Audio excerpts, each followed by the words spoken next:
Boa noite a todos. Feriadinho hoje, todo mundo tranquilo, não foi aquela correria do dia a dia, né?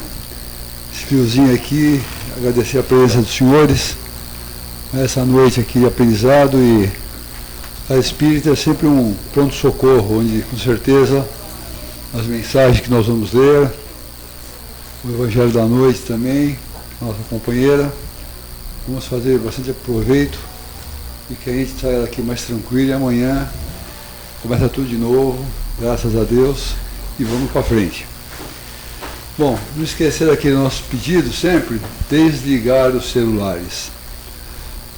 Eu confesso aos senhores que no começo eu ficava meio assim, desligar o celular, vou colocar no silencioso, tudo bem, mas não é tudo bem. O bom mesmo é desligar o celular, somente quando ele toca assim, quem fica mais com vergonha somos nós mesmos, né? E atrapalha o trabalho, concentração do pessoal, da casa em si. Então, quem tiver com o celular, se puder desligar, a gente agradece. Também a nossa companheira hoje não pôde vir aqui, a Regiane, ela teve um problema, mas estamos aqui, com certeza ela vai resolver a sua parte. E ela sempre fala dos trabalhos da casa. Nas segundas-feiras de manhã tem os passes, à noite tem o curso, pode ser acompanhado pela internet. Na terça-feira também, de manhã, tem os trabalhos de passe. À tarde tem as gestantes. À noite o Evangelho, que é uma parte que eu gosto bastante. Acho que toda casa ela tem que ter o Evangelho, faz muita falta, muito importante, porque se nós não aprendermos a ler, a estudar o Evangelho de Jesus, a gente sofre um pouco mais. E com certeza, aprendendo o Evangelho, nós vamos nos sentir melhor e vai fazer com que a gente possa entender muita coisa. Na quarta-feira também, eu já tive aqui às quartas-feiras, o Laércio dá o curso, é super gostoso, é um trabalho gostoso, também passa pela internet, é aberto a casa, quem quiser participar na quarta-feira à noite, ver as aulas sobre os estudos, é super interessante, às 8 horas da noite. Na quinta-feira é fechado o trabalho, é só desobsessão, são os médios da casa, os trabalhadores da casa. Na sexta-feira, o Laércio continua nos seus trabalhos, só a partir de agosto é que vai ser ao sábado. Por enquanto ainda está tomando assim uma posição a casa. E domingo todo mundo descansa. Segunda-feira voltamos novamente aqui. Aí com essa tecnologia também, quem quiser colaborar pela internet é possível achar num campo, um carnê, doação como quiser. É só entrar que pode encontrar também. Antes de nós começarmos o trabalho, nós vamos dar uma preparada também, lendo do livro Fonte Viva, pelo Espírito de Emmanuel, um trecho com o nome Acorda e Ajuda. E diz em Mateus 8:22, palavras de Jesus: segue-me e deixa aos mortos o cuidado de enterrar os seus mortos. Jesus não recomendou ao aprendiz deixar-se aos cadáveres o cuidado de enterrar os cadáveres, e sim conferir-se aos mortos o cuidado de enterrar os seus mortos. Há, em verdade, grande diferença. O cadáver é carne sem vida, enquanto que o morto é alguém que se ausenta da vida. Há muita gente que perambula nas sombras da morte sem morrer. Transvulga da evolução, cerram-se entre as paredes da própria mente, cristalizados no egoísmo ou na vaidade, negando-se a partilhar a experiência comum.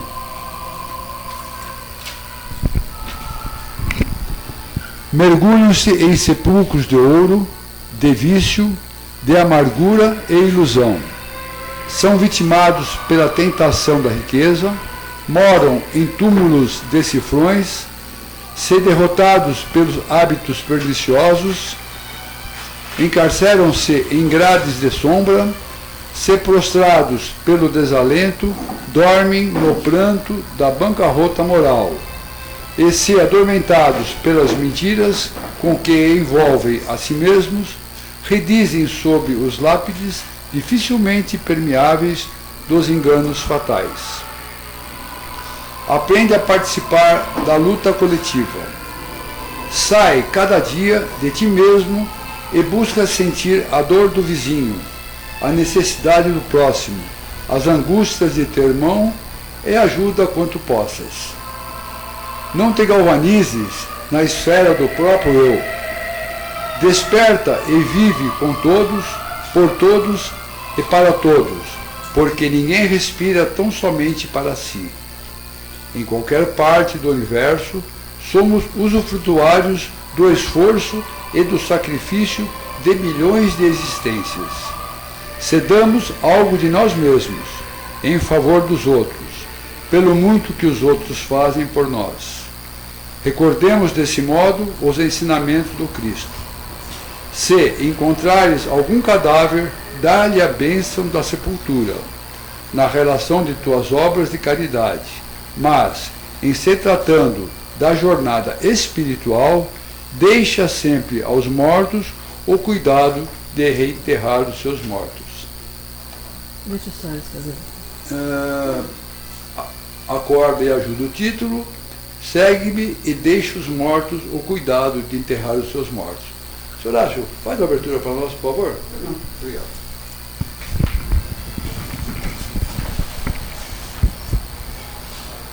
Jesus amado, agradecidos por aqui estarmos.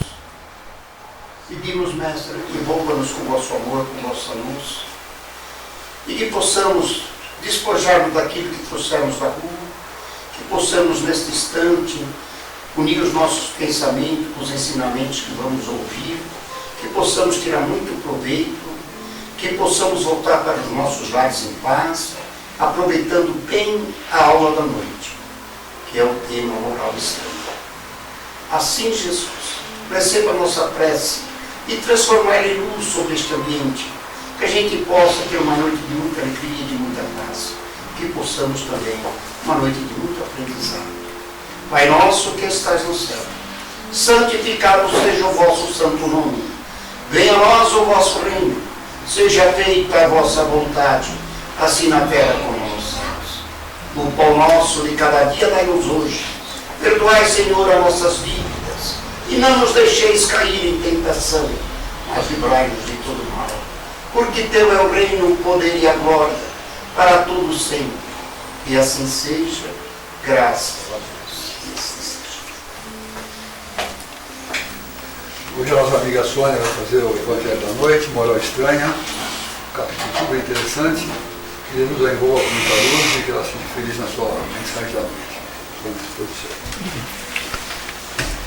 Boa noite a todos. Gozadinha, toda vez que você para aqui na frente para falar da ação na barriga, gela a mão, gela o pé, a adrenalina sobe, muito jeito. Principalmente porque é muita responsabilidade falar de Jesus, né? Bater papos sobre uma pessoa que há 2000 anos mudou a história do homem. É muito grande. Mas vamos lá, vamos tentar.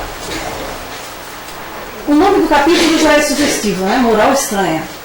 E olha os tópicos que a espiritualidade separa para a gente nesse capítulo para estudar. Aborrecer pai e mãe, deixar os mortos enterrarem seus mortos e ir de anunciar o reino de Deus. Não vim trazer a paz, mas a espada. Será que Jesus enlouqueceu?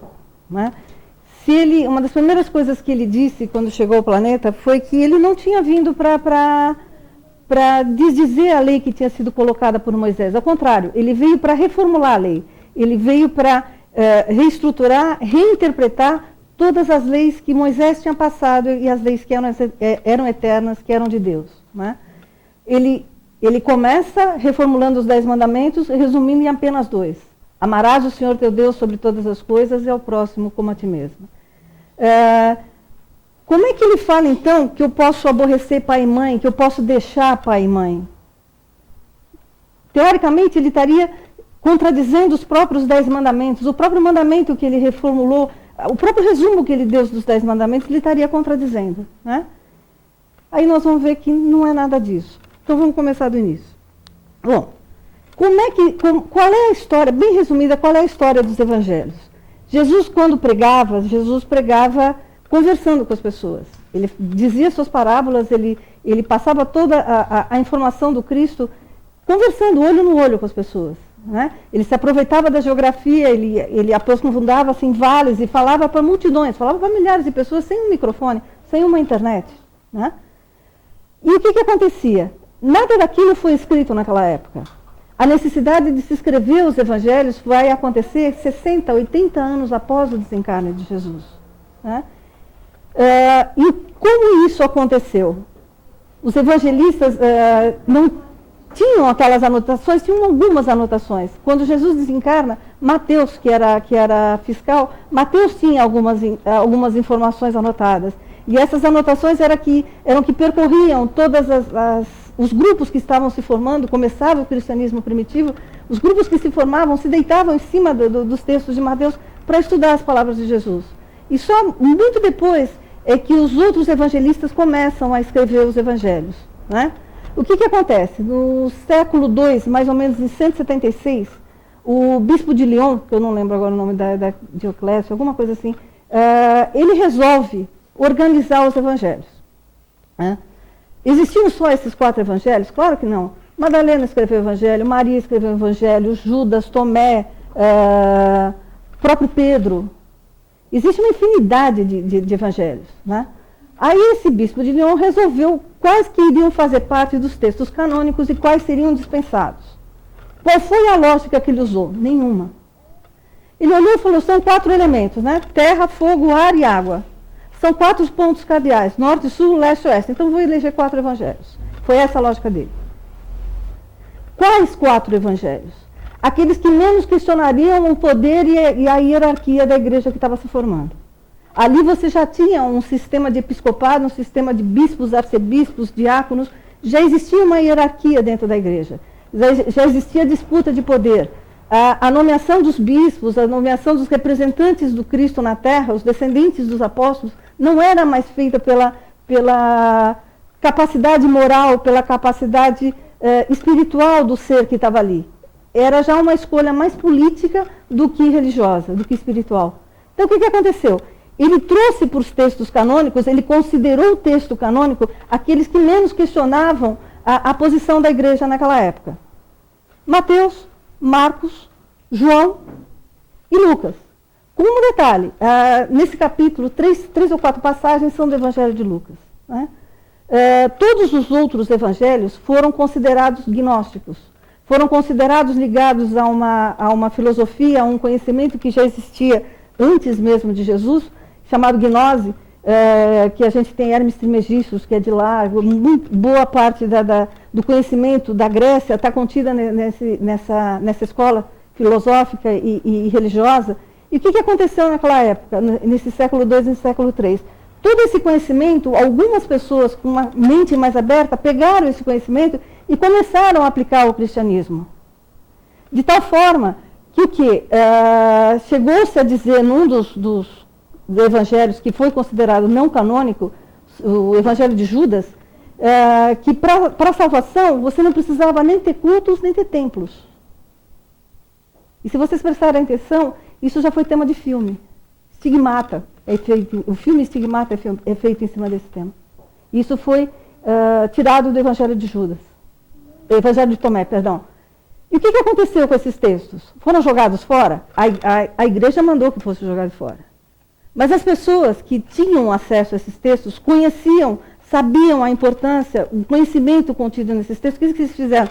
Guardaram esses textos em potes de barro e guardaram numa biblioteca que ficou perdida no Egito. A biblioteca de Nag Hammadi, e ela foi descoberta em 1945.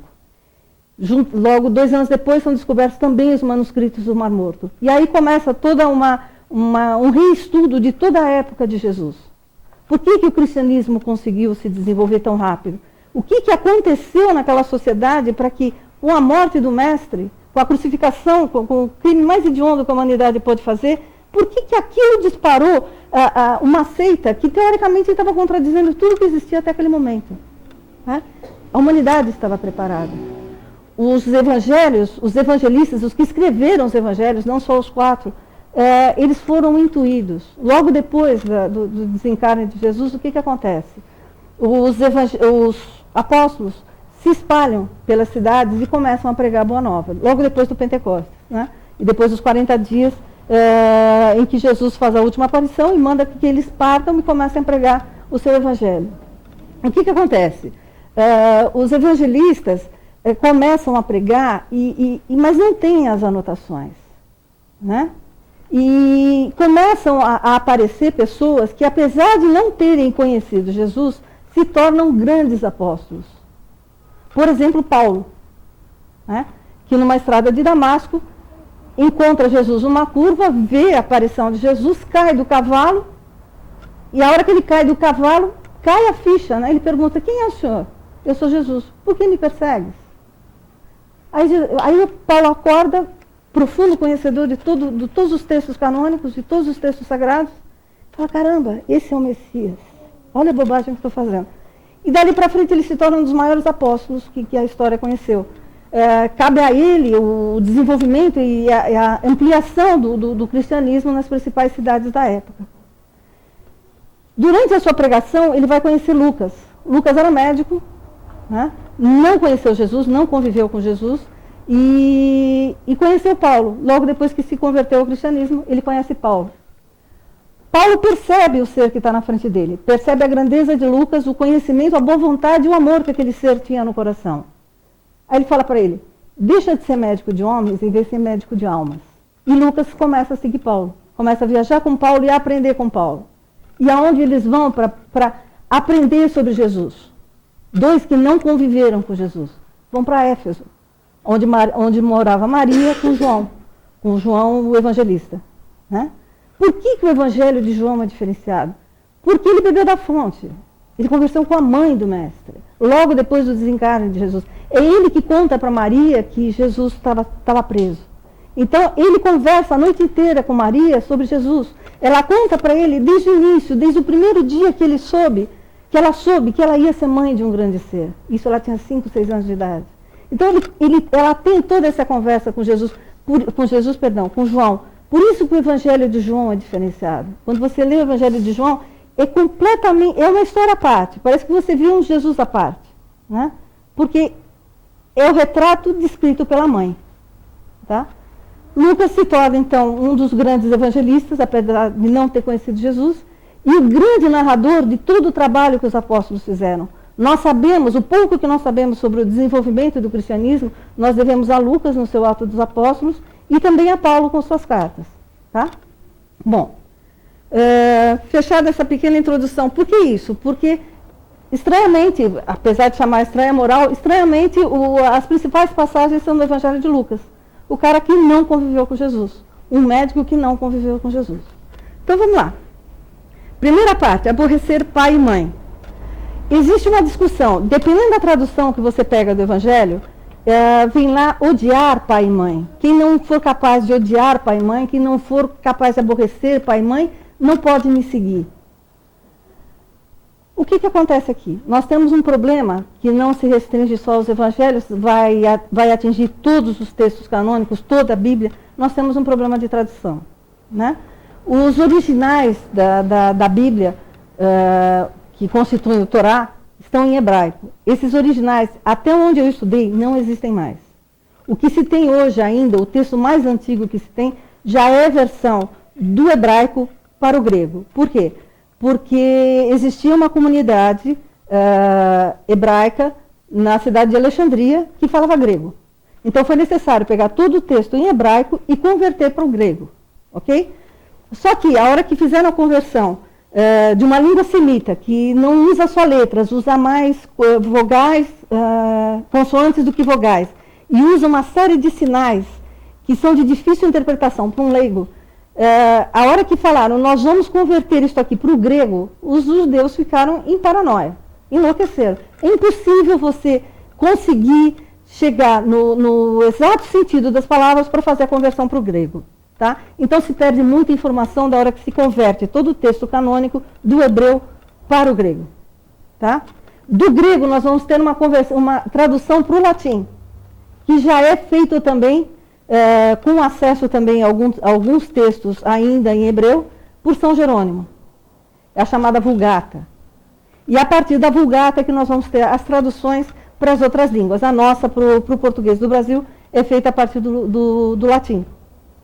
Cada vez que se faz tradução, muito se perde dos sentidos das palavras. Por quê? Cada língua tem um vocabulário, cada tradução foi feita numa determinada época, cada palavra em determinada época da sociedade tem um determinado peso. Então, jamais Jesus diria, em sã consciência, mandaria odiar pai e mãe, ou aborrecer pai e mãe, se um dos 10 mandamentos era exatamente honrar pai e mãe. Então, existe um erro de tradução. Esse verbo do grego não quer dizer odiar ou quer dizer aborrecer. Jesus queria dizer ame menos a seu pai e a sua mãe. Por quê? Qual que era o primeiro mandamento? Amarás o Senhor teu Deus sobre todas as coisas. Então aqui ele estava deixando bem claro. Você precisa do seu pai e da sua mãe para crescer? Precisa. Precisa do seu pai e da sua mãe para se orientar? Precisa. Mas tem uma hora que você tem que ser senhor de você mesmo. Você tem que escolher o que você quer ser na vida. O que você quer seguir na tua vida. Eu gosto quando a brasiliana fala, adoro essa menina. Eu quero ver Jesus. Um dia eu também quero ver o Mestre. E o que ele fala? Eu sou o caminho, a verdade e a vida. Ninguém vai ao Pai se não for por mim. Então, se eu estou num determinado ponto da minha evolução e eu consigo enxergar, nem que seja a última migalha de areia da sandália de Jesus, se eu consigo enxergar onde essa migalha está, o que eu faço?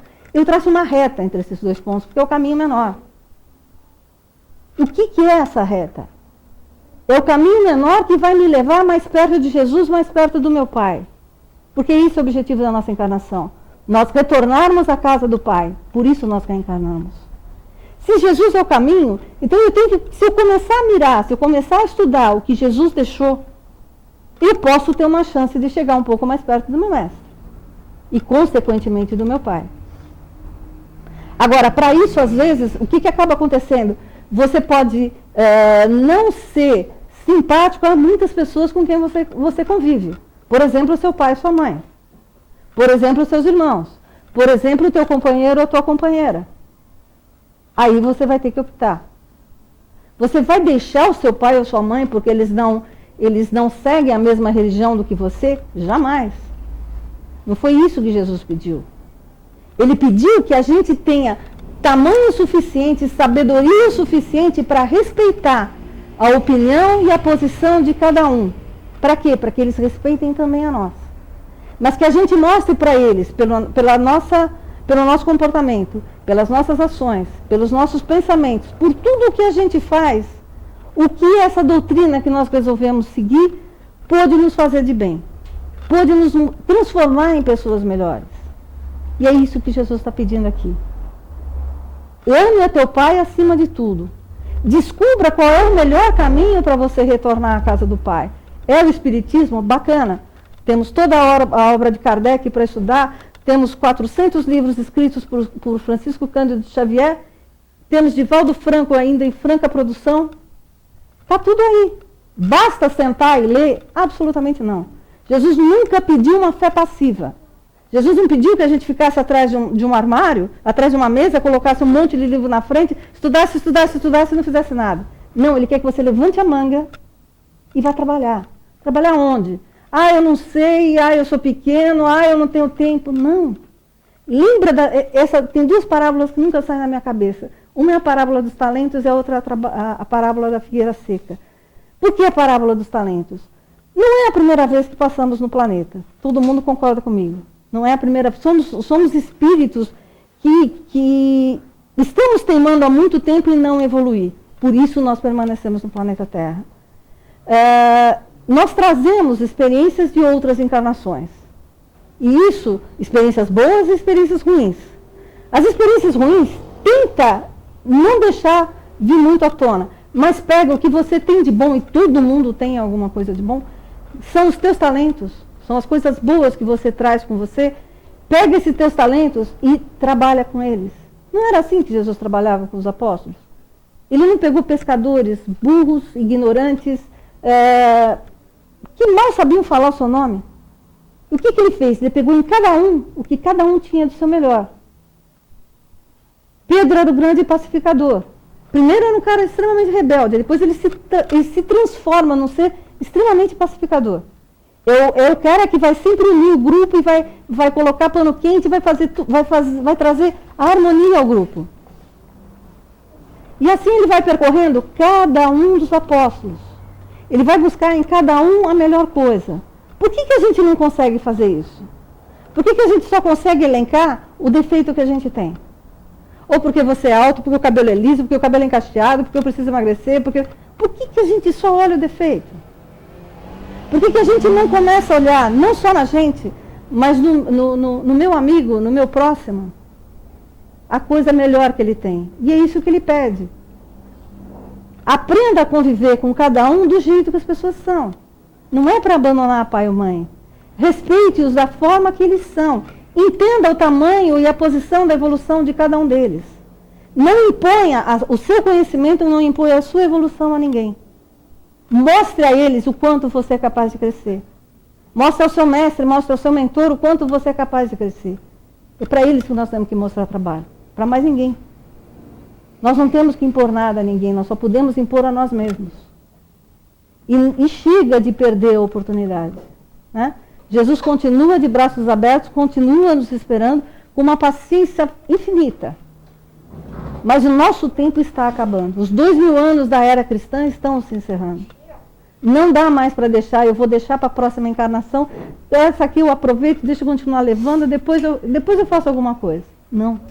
Vocês estão tendo uma oportunidade única de chegar aqui, seja eu, seja o Soares, seja o Lotufo, seja quem for que estiver aqui na frente conversando com vocês. De trazer uma interpretação bastante singela, bastante simples, de um texto extremamente profundo. Para quê? Para que desperte em vocês a vontade de estudar, a vontade de trabalhar esse material. Esse material está pronto, gente. É só pegar e trabalhar, colocar para dentro de você, se colocar na frente daquele texto e falar, é isso que eu faço? Eu consigo deixar pai e mãe, eu consigo colocar para as pessoas o meu credo, eu consigo mostrar para as pessoas que eu sou espírita, ou eu me escondo atrás de alguma coisa, porque eu posso receber uma crítica ali, eu posso criar uma desarmonia dentro da minha casa. Como é que eu me comporto? A gente vai ter vergonha daquilo que a gente acredita? Então, quando a gente chegar lá em cima, eles também vão ter vergonha da gente. O que adiantou?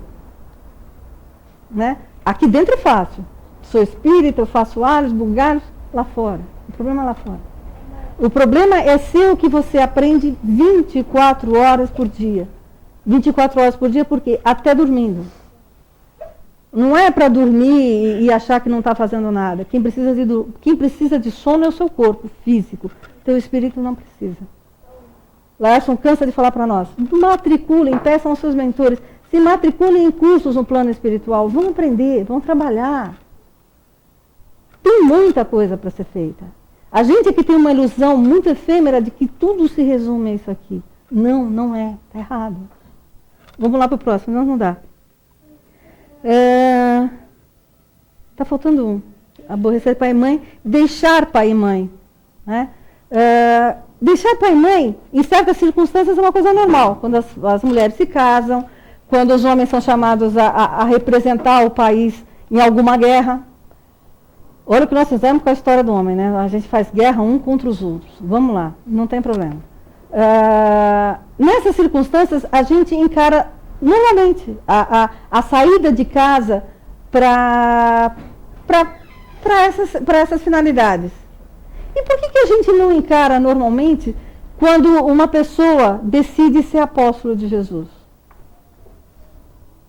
Por que a gente começa a chamar o cara de beato, virou fanático, não quer mais sair, não quer mais ir para balada, não quer mais encher a cara? Não faz mais sentido. Não é que o cara é beato, não faz mais sentido.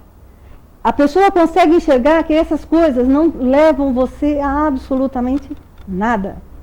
Você encher a tua cara com excesso de álcool, o que faz? Mata teus neurônios. Só isso. Te dá uma sensação pequena e bastante efêmera de prazer, de tranquilidade. Mas os problemas não se resolvem com a ingestão de álcool, nem com a ingestão de comida. Os problemas se resolvem se você puser o problema na sua frente e resolver. Não consegue, pede ajuda. Pede ajuda a um técnico, pede ajuda ao teu mentor, pede ajuda a Jesus. Centenas, milhares de espíritos de luz estão ao nosso redor, prontos para te ajudar. Mas a gente não tem a humildade de falar, eu preciso de ajuda. Né? Uma coisa que a gente questionava muito os mentores aqui da casa. Por que eu tenho que falar para você qual é o meu problema físico, se vocês, quando a gente entra, vocês sabem o que a gente tem? Porque você tem que ter a humildade de reconhecer que você não consegue resolver o seu problema sozinho. Então, tenha a humildade de pedir ajuda. Isso faz parte da condição humana. Não somos anjos. Não vamos sair daqui com passaporte carimbado. Não vamos ganhar asinha na hora que a gente sair daqui. Se a gente conseguir subir um degrauzinho na evolução, agradeçam a Deus. Agradeçam muito. Porque nós estamos muito abaixo na evolução. Nós estamos começando a engatinhar, nós somos crianças espirituais. Lembra que Jesus falou, a última frase que Jesus fala na cruz: Pai, perdoai-os, eles não sabem o que fazem. Só faltou falar, são crianças. Estão brincando de poder. Está na hora de acordar, gente. Está na hora de começar a decidir, eu quero seguir Jesus? O que isso implica para mim? Quais as mudanças que eu tenho que ter de caráter, de moral, de atos, de pensamentos, principalmente? O que eu tenho que fazer para me modificar, para falar, eu vou ver meu mestre? Pode não ser nessa encarnação, pode ser na próxima, não tem problema, mas eu vou ver meu mestre. Esse é meu objetivo. Né? Poder um dia ser que nem Francisco Cândido Xavier, que ao desencarnar foi recebido pelo próprio Jesus. Né? Com certeza não vai ser nessa daqui, mas um dia eu vou chegar lá. Coloque essa meta em você. Se não é para seguir essa meta, veja bem, os 2000 anos da era cristã estão acabando. Nós crucificamos o representante do governador planetário há 2000 anos atrás. E há 2000 anos ele pede que nós o reconheçamos como governador planetário e reconheçamos Jesus como o seu grande médium no planeta Terra. Sem isso, nós não teremos condição de evoluir. Aí é uma questão de cada um. Tá? Vamos lá. Deixar os mortos enterrarem seus mortos e ir de anunciar o reino de Deus. Essa passagem que ele leu do Emmanuel é fantástica, é em cima exatamente desse texto, né? O que Jesus está considerando aqui morto? Morto é aquele que não tem mais vida. Mas ele está falando do corpo? Óbvio que não. A hora que ele falou pro filho, que falou, não, peraí que eu vou enterrar meu pai, e ele vira, deixa que os mortos enterrem seus mortos, vai e pregue o reino de Deus. O que ele está pedindo pro filho? Esquece o corpo do seu pai lá, deixa apodrecer, não precisa levar a sepultamento. É isso que Jesus está pedindo? Óbvio que não. Se o que ele mais pregou foi a caridade, se o que mais pregou foi o amor e o respeito, como é que ele está pedindo que o filho abandone o corpo do pai? Não. Ele está pedindo que a gente diferencie as pessoas, que a gente nos classifique. Como? Entre aqueles que morreram e os que não morreram para a vida espiritual. O que nós estamos fazendo com a nossa encarnação? Alguma hora, a gente parou e pensou, isso aqui é a realidade? O que nós vivemos aqui, planeta Terra, Brasil, cidade de São Paulo, hoje à noite no Butantã, ouvi uma maluca falar, isso aqui é a realidade? Não, isso aqui não é a realidade. A nossa vida real não é essa aqui. Tem uma frase que o Laerson fala que é fantástica. Nós somos espíritos imortais passando por uma experiência humana. A gente tinha que repetir essa frase pelo menos umas 10 vezes por dia, porque a gente esquece. A gente começa a investir toda a nossa energia em conquistas materiais, em conquistas humanas, em conquistas de poder, em conquista de dinheiro, em conquista de bens materiais, que não te levam absolutamente a lugar nenhum. E a gente esquece que tudo isso nós vamos deixar aqui no dia que a gente desencarnar. Vocês já pararam para pensar o que a gente leva o dia que a gente desencarnar?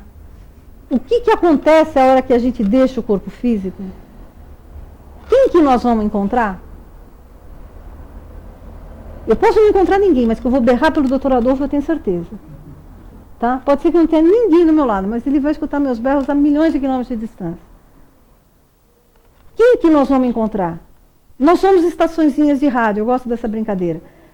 O que você sintoniza, o teu pensamento, o que você pensa, o que você sente, gera uma determinada energia. Né? Então você vira uma estaçãozinha de rádio uma determinada frequência. Se você pensa coisas boas, se você faz o bem, se você pratica caridade, se você tenta amar o próximo da maneira que o próximo é, se você segue a bandeira do Cristo, o que você consegue atrair com a tua estação? Todos aqueles que pensam da mesma forma. Agora, se você começa a pensar bobagem, se você começa só a reclamar da vida, se você começa a achar que tudo tem um jeitinho na vida, se você acha que você pode ter vantagem em tudo porque você é o melhor, qual é a sintonia que você está tendo? Quais são os espíritos que você está trazendo para perto de você? A hora que você desencarna, a energia que você tiver naquele momento é a energia que você vai encontrar do outro lado. Seja a forma que for que você desencarna. Acidente, doença, não importa. Exceção aos suicidas. A mesma energia que você estava colocando para o planeta vai ser a energia que vai te receber lá. São os mesmos irmãos. Lembra a cena de desencarne do André Luiz? O filme foi fantástico. O que ele fazia? Ele tinha um casamento irregular, ele tinha aventuras extraconjugais, ele enchia a cara, ele fazia um monte de bobagem. Né? Não gostava de atender ninguém gratuitamente, porque ele achava que ele tinha que ganhar dinheiro, que ele era um médico renomado. Ok. O que aconteceu? Quando ele desencarnou, ele foi encontrar todos os espíritos que pensavam como ele. Para onde ele foi? Para o umbral. E por mais que a gente melhore os nossos pensamentos, as nossas ações, por mais que a gente faça a caridade, nós temos uma boa chance de estagiar no umbral. Por quê? Porque a gente já fez muita bobagem. O nosso processo de acordar, o nosso processo de melhoria é muito recente. Então a gente tem que trabalhar muito para que um dia, quando chegar o momento da nossa viagem, da nossa passagem, nós possamos ser recebidos pelos nossos mentores. Nós possamos ser recebidos por espíritos de luz. E aí sim você vai poder falar, pô, valeu a pena a minha encarnação. Eu consegui fazer alguma coisa de legal. Porque eu consegui ser recebido por irmãos de luz. Eu consegui receber apoio num momento difícil para o ser. Porque ele não sabe exatamente o que está acontecendo e ele fica num momento de turbulência. É a mesma coisa quando ele chega ao planeta, quando ele encarna, por isso que a criança chora. Ele fica num momento de turbulência. Esse momento de turbulência vai voltar. Quem vai estar lá? É a nossa atitude. É o nosso conhecimento, é a nossa boa vontade, é a nossa força de conseguir nos reformar, que vai fazer com que a gente encontre seres de luz que vão nos receber de braços abertos. Né? É a opção de cada um. Eu não posso fazer isso por nenhum de vocês, vocês não podem fazer por mim. Né? Da minha doença cuido eu, dos meus defeitos cuido eu. É assim cada um de vocês. É dolorido? É. É difícil? É. Mas Jesus falou, eu venci o mundo. Se eu venci, vocês também podem. Então não é impossível. O caminho está traçado. O caminho qual é? O Evangelho do Mestre. Que está aí colocado pelos Espíritos, está aí cantado e decantado por vários Espíritos de luz. Emmanuel é um grande ser nesse sentido. Paulo, com suas cartas, dá lições de moral fantásticas. Então está tudo aí para você sentar, se colocar nesses textos e tentar ver o que você tem que melhorar. Tá? Então por que ele fala que deixa os mortos enterrar os seus mortos e vai e prega o reino dos céus? Eu não vou abandonar o corpo do meu pai que desencarnou. Nós temos que chegar a um ponto de se desconectar do plano material, das coisas materiais, que a gente vai olhar para o corpo e vai falar, obrigado. Obrigado porque você foi o veículo para que um espírito evoluísse no nosso planeta. Obrigado pelo que você fez. Aí você leva a sepultamento, não com aquela choradeira, não com um monte de gente desesperada, mas você leva em respeito ao espírito que está partindo e por higiene do próprio planeta. É preciso que isso seja feito. A hora que a gente conseguir chegar nesse ponto, a gente vai olhar e vai falar, caramba, para que eu quero dia de finados? Eu preciso do dia 2 de novembro para lembrar dos meus entes queridos que partiram? Claro que não. A lembrança dos teus entes queridos está no teu coração. está na tua memória, está no teu perispírito. A ligação com esses seres continua. Não é porque você não consegue ver, porque eles não estão na dimensão que nós estamos, que eles esqueceram da gente, ou que nós esquecemos dele. É muito mais prático, é muito mais saudável e muito mais efetivo que a hora que você sente aquela saudade que dói, faz uma oração. Para e pensa, lembra com carinho dos seres que partiram. O que acontece quando você faz uma oração? O Chico tem um texto, né? Tudo é magnetismo. E a oração também é. Você começa a emitir um campo vibratório profundamente harmônico e profundamente puro. E quando você pensa numa determinada pessoa, essa pessoa consegue perceber essa oração. E consegue receber a mensagem que você está mandando. Seja ela de saudade, seja ela, sei lá, seja ela de amor. E isso traz paz ao espírito que partiu. Porque ele sabe que ele fez sentido na vida dele. Ele sabe que ele é lembrado. Os espíritos contam uma história que quando Pedro desencarnou, Pedro trabalhou até o último instante. Ele pregou, ele estava crucificado de cabeça para baixo, esperando a cabeça dele ser decepada, e ele pregava para os soldados, falava de Jesus. Até que uma hora que ele falou, faz o que você tem que fazer e vamos acabar com isso aqui. Aí o cara corta a cabeça de Pedro. Aí Pedro parte para a espiritualidade e encontra Jesus. E fica deslumbrado, fica enlouquecido, porque tinha encontrado o grande amigo dele, né? Reencontrado o grande amigo. Aí Jesus fala, não, você não pode ficar comigo aí. Mas como, mestre? Eu acabei de chegar, eu estava com saudade. Não, estão te chamando lá na terra. Jesus mostrou para ele que vinha um fio de vibração, né, pedindo ajuda a Pedro. Quem era? O soldado que tinha cortado a cabeça de Pedro, quando chegou em casa, viu que o filho dele estava estourando em febre. E os médicos não sabiam o que era. E a esposa de Pedro falava, a esposa do soldado falava, tá vendo? Você matou um inocente. Olha o que aconteceu. Toda a maldição caiu em cima do nosso filho.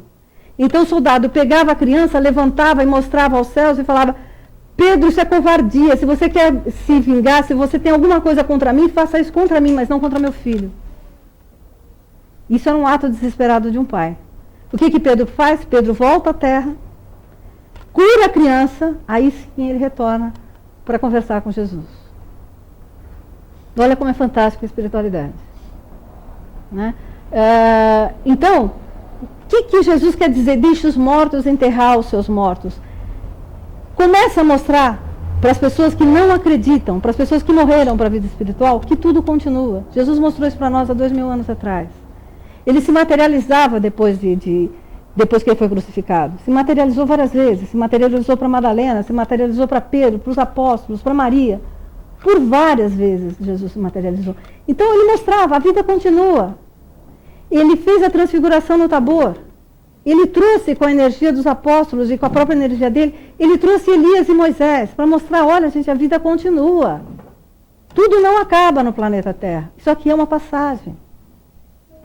Então mostra que não precisa mais, a hora que você vai a um sepultamento, se desesperar, arrancar os cabelos, eu vou morrer de saudade. Não é nada disso, a vida continua. A paz que os espíritos precisam na hora que eles desencarnam depende da paz daqueles que eles deixaram, que os amam.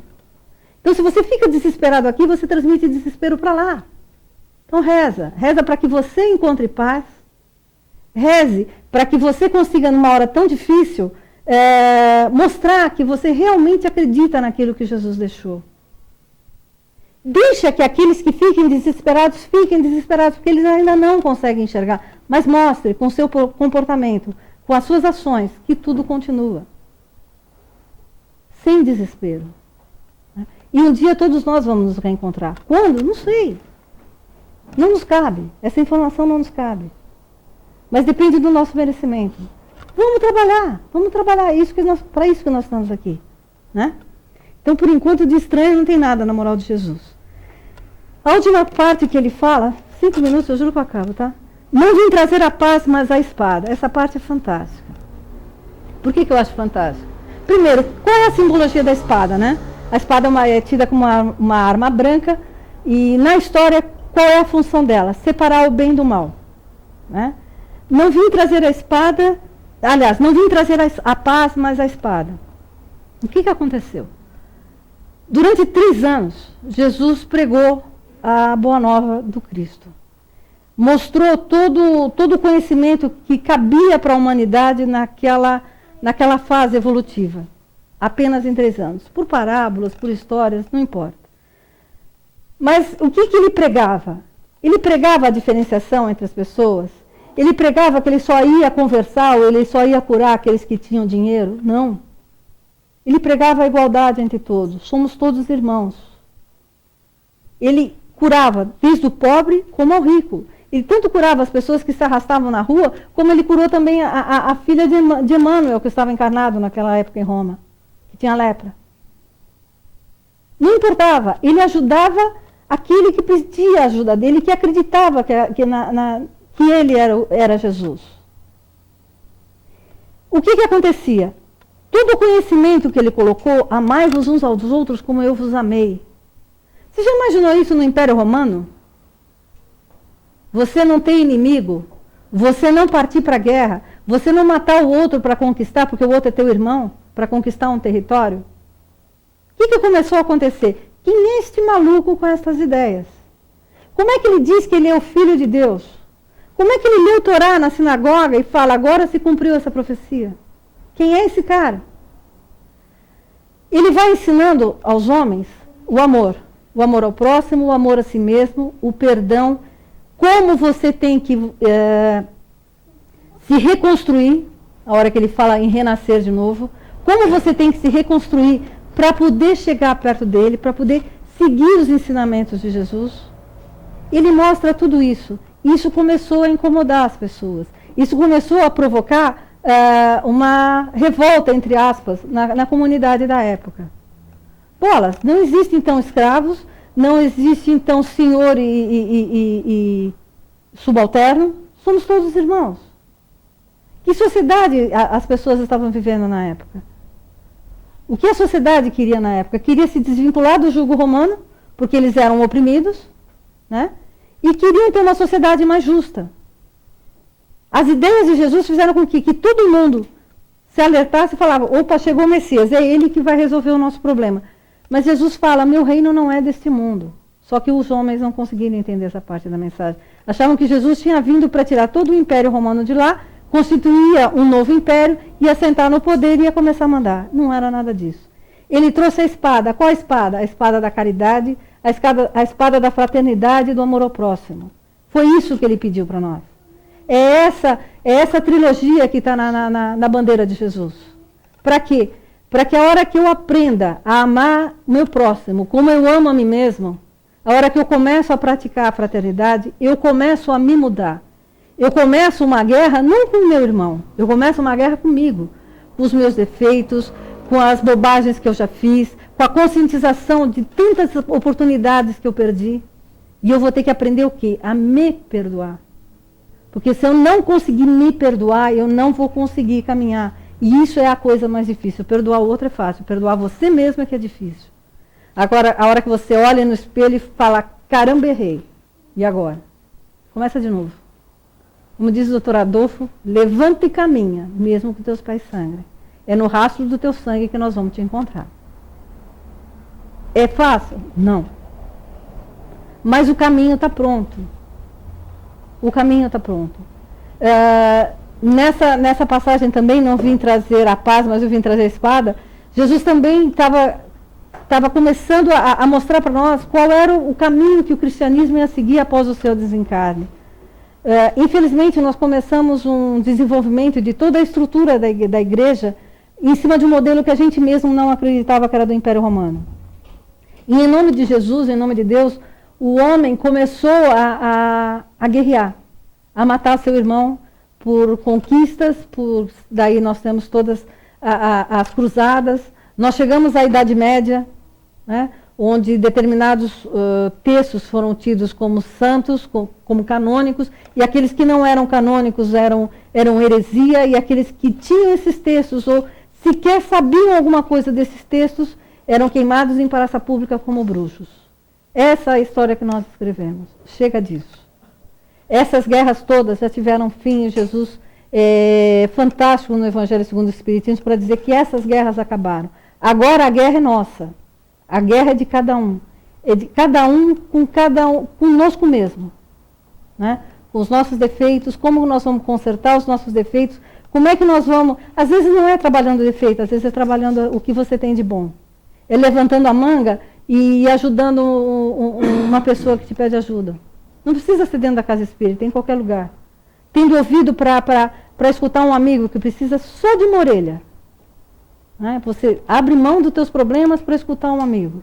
Isso é caridade. Né? Dê o que tem de bom de você para quem te pedir. Né? O doutor Adolfo uma vez me pegou. Ajuda, não importa quem seja. Se te pedir para caminhar junto, caminha junto. Se pedir a tua capa, dá a tua capa. É para isso que você está aqui. Não é para outra coisa. Então fica aí para vocês, para cada um de nós, né? Reavaliar o que a gente faz, quais os conceitos e preconceitos que a gente ainda tem em cima de tudo isso. E, mais uma vez, uma proposta do mestre. É estranha a moral de Jesus? Não. Estranha como nós pensamos. E como nós somos tão pequeninos que não conseguimos, de primeiro, entender tudo aquilo que ele fala. E faz 2000 anos que ele falou. Né? Os livros estão aí, a doutrina está aí. Pessoas precisando de ajuda, temos aos montes. Graças a Deus, temos muito trabalho. O convite está feito. Jesus nos espera. Fica a critério de cada um de vocês. Tá bom? Obrigada pela paciência. Eu também acho muito legal esse capítulo aí. Realmente a mensagem de Jesus, ele trouxe a espada, né? Foi uma semente que ele lançou aqui no planeta, a semente do amor, que nós já estamos cansados de ler, de estudar, de sofrer, e ainda parece que nós queremos continuar sofrendo, não praticando. Sabemos que os bens materiais são importantes, nos faz bem, nos dá conforto, uma série de coisas, mas que nada disso vai ser levado. Vai ser levado realmente o bem e o mal que fizemos. Se nós fizermos mais o mal, a balança vai tender para o lado do umbral. E se a balança pender para o outro lado, se conseguirmos, pelo menos, ter vibrações boas com aquelas pessoas que têm dificuldades, relacionamento, está muito dentro do lar esse negócio, né? Praticar o amor, ajudar o próximo, aí com certeza a balança vai pender para o outro lado e quem sabe a gente consegue ver espíritos melhores e quem sabe, dependendo do grau de evolução, como nosso querido Chico, possamos encontrar Jesus. Agradecemos a todos a presença, vamos manter esse equilíbrio, essa paz, por passe, vamos pedir realmente aquilo que nós necessitamos, paz para o nosso espírito, para a nossa saúde, que Jesus nos proteja de volta aos nossos lares e que a bondade do Pai nos permitir que na próxima semana possamos estar mais uma vez reunidos em nome de Jesus. Vamos pedir para o companheiro Soares fazer a prece de encerramento.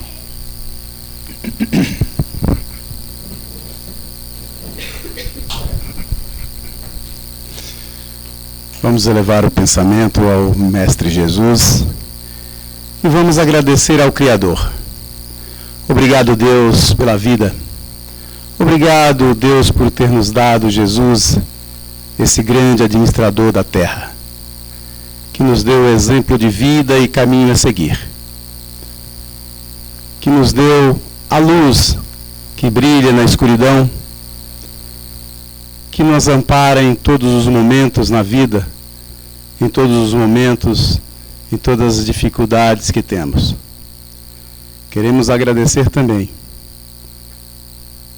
a indispensável assistência dos espíritos de luz mentores desta casa, Dr. Adolfo e toda a sua falange, que trabalha em nome do Mestre Jesus. Mestre amado, ser conosco hoje e sempre. Guiai os nossos passos, nossas famílias. Abençoai os nossos amigos e os nossos inimigos. Abençoai os nossos vizinhos, a nossa cidade, o nosso país. Abençoai, Mestre Jesus, as batalhas da juventude, de quem luta por um país melhor. Obrigado, Mestre, por toda a sabedoria que tem indicado para nós. que possamos ter a força de estudar, mas principalmente, Pai, de colocar em prática. Obrigado, Mestre. Obrigado, obrigado. Que assim seja.